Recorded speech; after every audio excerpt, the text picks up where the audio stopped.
Well, all he wanted to do was make Boise a safer place to live. And as Boise Police Chief Mike Masterson gets ready to hand over the reins to a new chief, he feels confident he did just that. Masterson will leave office at the end of the month as Boise's second longest serving police chief. And Masterson spoke with our own Don Nelson this afternoon, had a chance to go to the office and kind of talk about everything. Reminisce. Things are kind of in a mess, but well, sure, he's packing up. He has to get everything out of there in about 2 weeks. He talked about things that he's proud of, sure, things that made him mad, which is interesting, and things that will keep him busy after he hangs up his badge. Who made you choose Boise when that opening came up? In 2004, it must have been in the summertime. I don't know how it got there, but here's a color brochure from Boise, Idaho, seeking a police chief. And I thought... What do you mean, somebody secretly slipped I have it no on your idea. desk? I still don't know to this date if my name was on it or somebody put it on my desk, but I mean, talk about fate. Take a second to talk about the criminal activity and mental illness, how communities have to get serious. Some are more serious than others about tackling this issue. And in Idaho, it's extremely difficult. We don't have a great deal of support systems here. We have the state health and welfare to rely on. We have a lot of private agencies.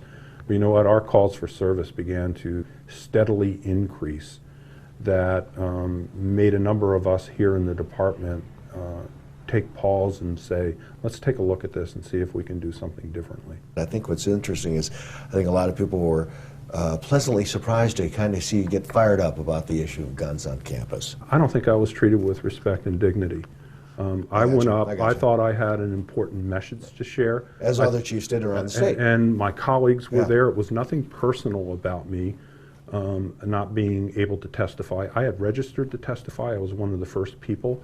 And I thought that for the people that we elect that often come to us to say, hey, solve this problem, solve this crime, tell us what the best solutions are, to just discriminately say, we're not interested in listening to this, we've made our mind up, is not the way government works. And when that happens, I am passionate. Do you have any idea what you're going to do here the next, if you say next 5 You know, to let 10 me tell years? you, I have two motivations, okay? I've been doing this job for 38 years, and I think I'm at the top of the game. I mean, this is A-Rod.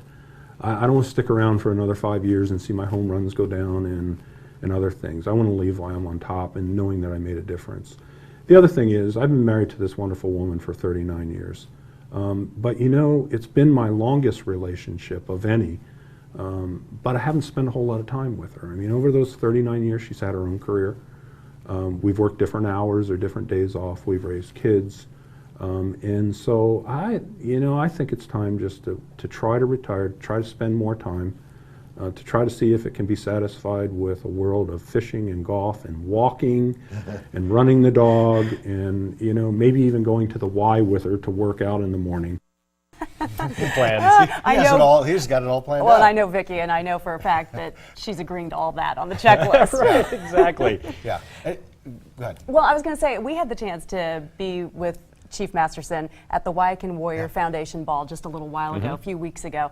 And what many people don't realize, and you got a taste of it there, is that he has a different side to him altogether that is a little bit lighter. And you saw a little of that in the conversation, but he's very competitive. You know, we had this annual Crime Stoppers fundraiser we did every year, and Scott Dorval was involved in this, and they would take the local media and sprinkle it with some Boise State football players against law enforcement, you know, from Boise and from Ada County and stuff like that. And I have to tell you, when he came up to the net and he was facing a guy like Ryan Clady, who was about 5 times his size, he was like in Clady's face, going, "Bring it on!" Yeah. Scott's over there laughing, knowing it happened. Well, you know, he's a Madison, Wisconsin guy. It's a nice town, very, very nice town, but he wants to stay here. Yep. And that says a lot about stay Boise. involved in the community. Yeah, it's going to be fun to see what he does and the impact he continues to make, because he will. We'll find out soon. Yeah, We wish him well. Thanks, Yes. Don.